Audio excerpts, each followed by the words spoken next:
Welcome to Our Girl Relationships. We talk about the problems people face in their day-to-day lives. Let's start with the video. Friendly advice to anyone reading this. There's no need to be friendly with your ex-spouses and their families because you'll probably end up regretting it as I did. My ex-wife and I had such a sweet relationship that our terrible breakup seems like a literal nightmare. We were friends in high school who drifted apart when we went to college in different states. We both dated people in college and barely remembered each other when we met at the wedding of a mutual friend of ours from high school. We started talking at the wedding. I asked her out and we never looked back. It was the sweetest thing ever, and I felt so proud of the fact that we were soulmates who had been in each other's lives since we were kids. Now I feel like the biggest sentimental fool in the world. Let me tell you about my ex-wife. Like a normal human being, I was over my exes when I met her and had no intention of ever being with anyone else again. The same can't be said about her, though. Barely a year into our marriage, she met an old college boyfriend on a work trip and ended up sleeping with him. She continued for a few months before I finally caught her in the act. What followed was the most awful divorce possible. Truly a legal nightmare. The worst part is that we have a baby boy, so the custody battle was brutal. At the time of the divorce, he was just only 11 months old. Courts usually prefer the mom in custody cases, especially when the child is so young, so I had to fight tooth and nail for shared custody. I now have joint custody with my ex-wife. The alimony was another nightmare that I won't even get into right now because it's not relevant to what this post is about. To make things worse, my ex-wife got engaged to that guy almost as soon as we got divorced. That was a few months ago, and they got married shortly after that. My son is honestly the only thing that keeps me going these days, and I have done everything in my power to spend as much time as possible with him. This makes my mother-in-law worse. So I take care of my son over the weekends, and my ex-wife and I do our best to co-parent despite our hatred for each other. So it's not uncommon for me to spend more time with my daughter when my ex-wife is busy, or for her to do the same. This system has worked for us until the recent entry of my ex-mother-in-law in the equation. My ex-mother-in-law lives in a different state, and she recently came over to stay with my ex-wife and her husband because her house got flooded and the wiring got badly damaged, so she needed a place to stay until the house is fixed. She also wanted to spend more time with her grandson. Fine for me.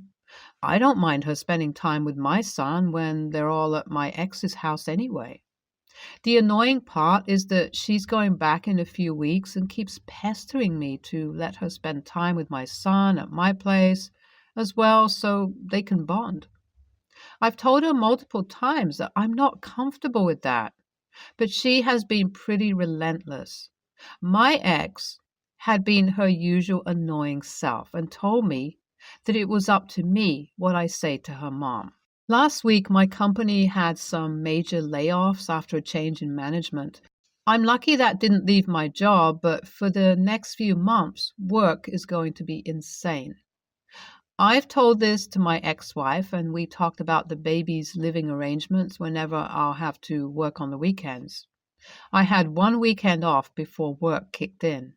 My son was with me when I got urgently called in to work. I tried calling some babysitters, but no one was available on such short notice. I called my ex, and she didn't pick up. I didn't know what to do. My boss was getting impatient, and I did not want to make the new management think I was unreliable. I saw no other options and called my ex-mother-in-law. I asked her where my ex was, and she said that the happy couple had gone out somewhere. I swallowed my pride and hatred for that entire group of people and asked my mother-in-law if she could babysit for a few hours while I went to work. She was delighted and said that she would come over immediately. I was annoyed but still grateful. It's not like I had any other options, and I knew she was good with the baby. I was so damn wrong. Looking back, I think I would have been better off risking my job than letting her be with my son. Anyway, she came over and told me to go off to work without worrying because she would be there for her grandson. I just shrugged and told her that I'll be back as soon as possible and asked her multiple times to call me if she needed anything at all. I knew I would keep an eye on my daughter through the baby monitor. It's connected to my phone, so I wasn't very worried. So I left for work. I immediately went to a meeting with some international clients, and it had been a couple of hours before I had time to even look at my phone. The first thing I did was check the baby monitor. The crib was empty. This was all right because the baby sometimes woke up from naps and played during this time. I checked the camera on his play area in the living room, and guess what I saw? My mother-in-law was asleep on the sofa, and my son was playing with my ex and her new guy. He was on his lap, giggling.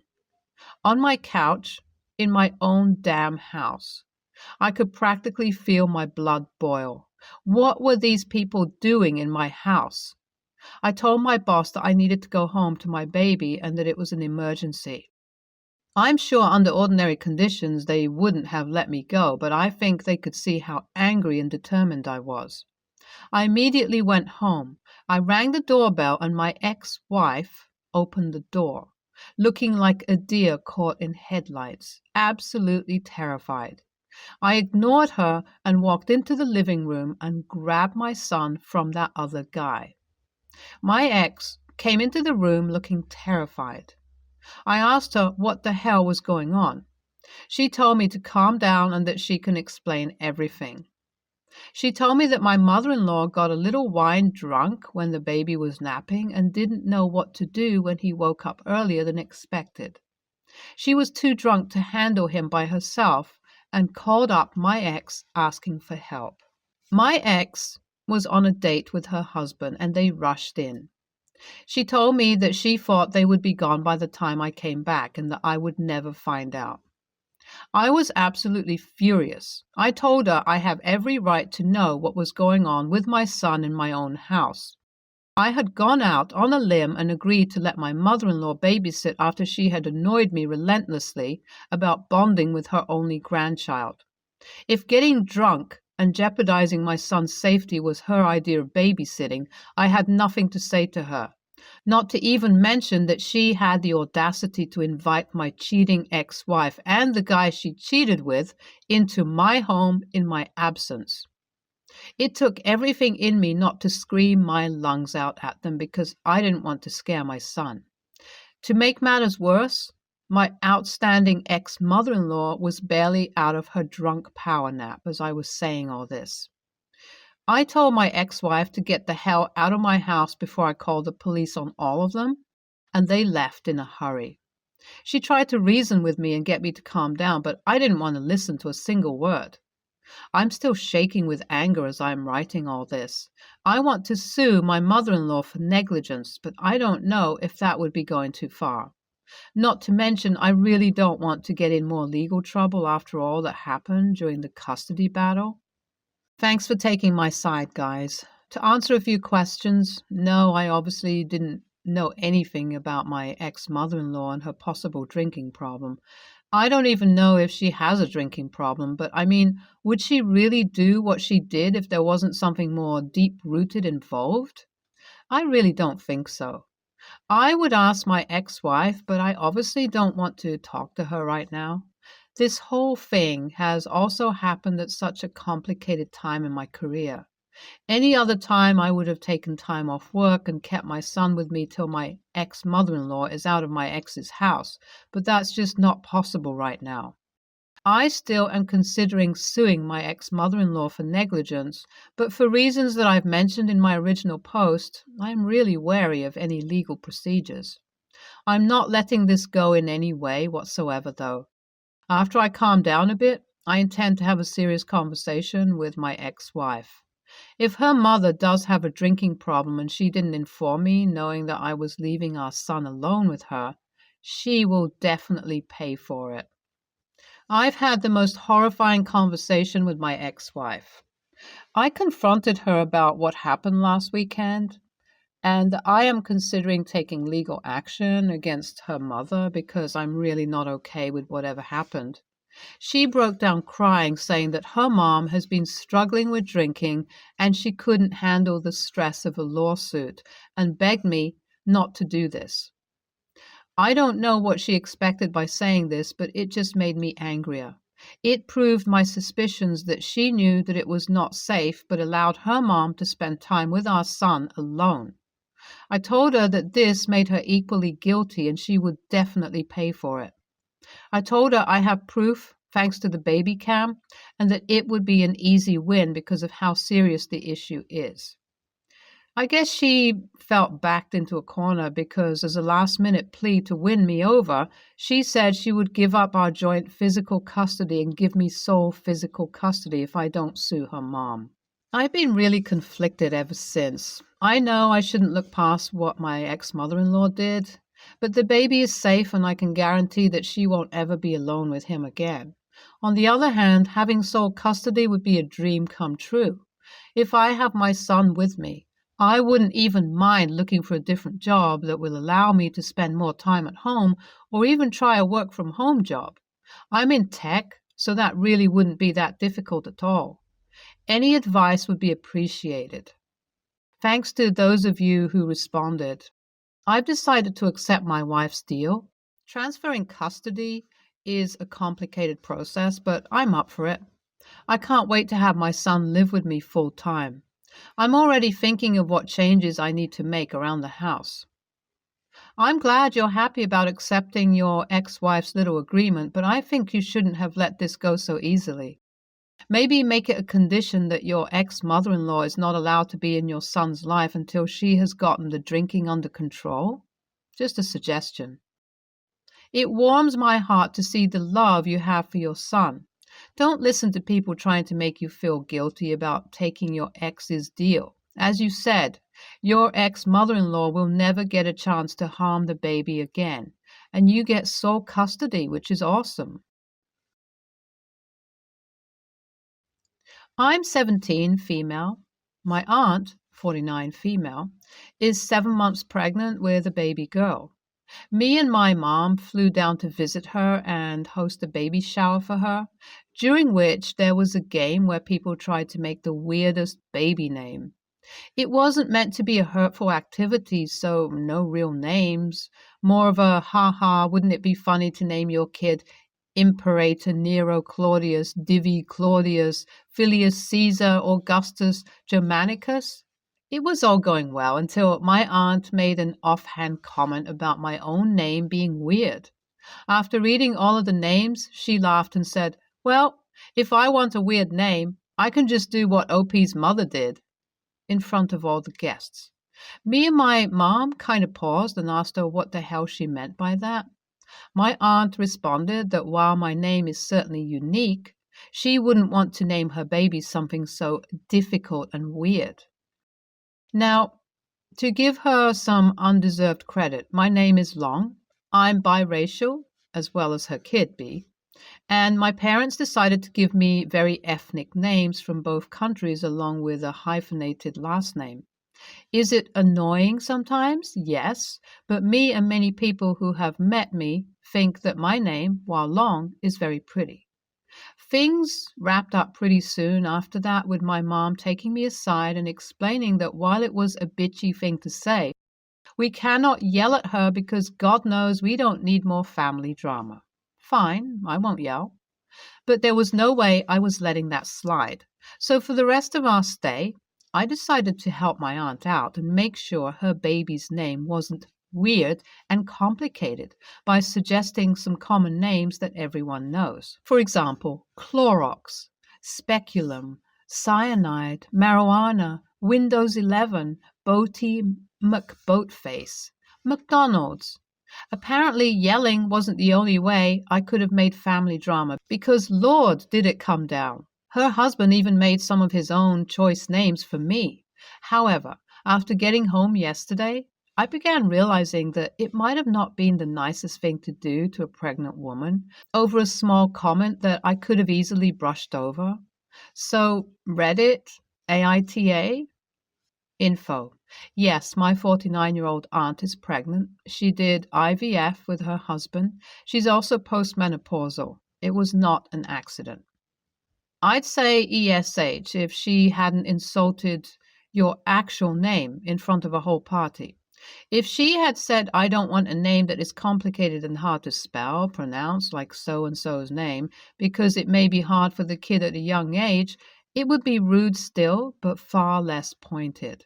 She shamed your name, not just to you. So while petty to give such names, I think it's justified and many would have reacted even worse. So NTA.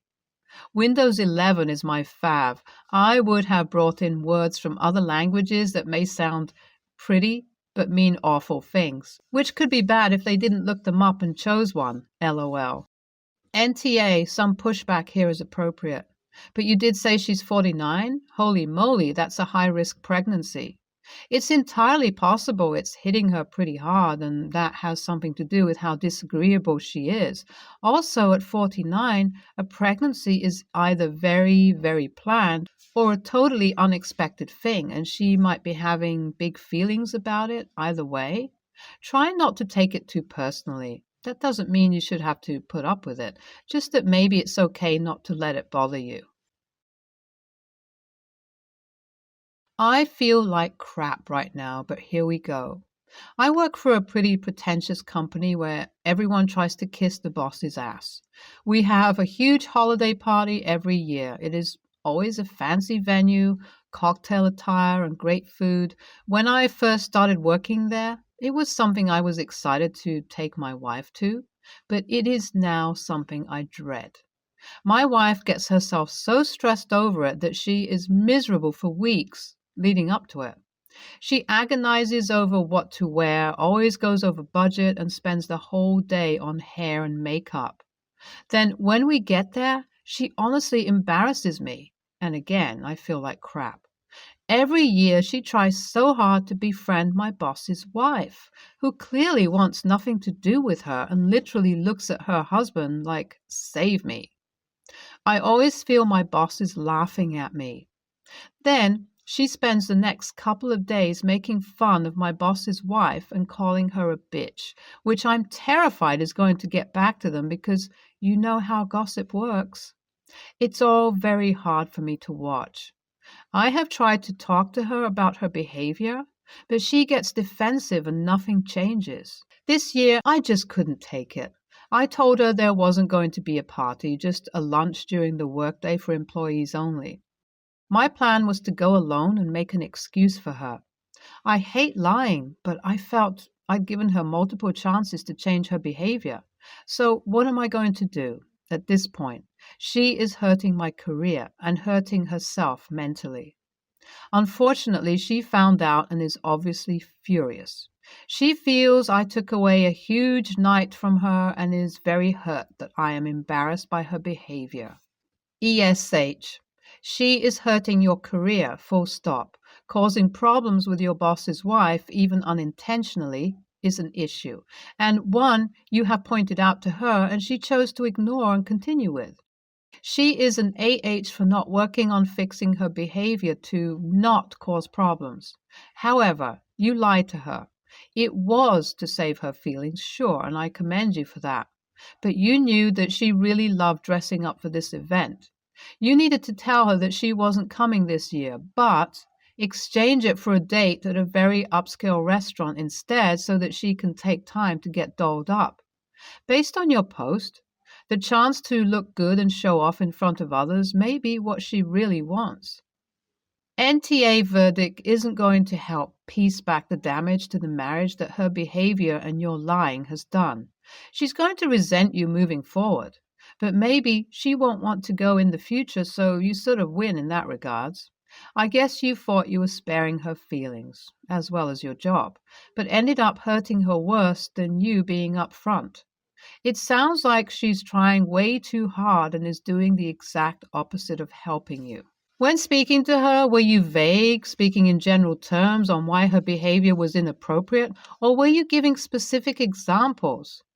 This wasn't a conversation that you should have been dropped and is a conversation that should be done when everyone is level-headed, not during the days you're annoyed with her behavior or while she's winning about the boss's wife, because it was a consistent pattern. ESH. U for lying. Work holiday parties are work. You should have either talked to your wife about expectations of her at the party and help her with it, or talk to her that you'd rather just make an appearance for an hour or so by yourself. Lying is what is wrong. Your wife needs to understand that this is a work event and the expectations are usually different than family events. Boss's wife, for not realizing that she, especially a spouse of the person in charge, needs to be better at dealing with certain people and situations and doesn't need to be saved. A few thought out lines and she can interact with people and move on.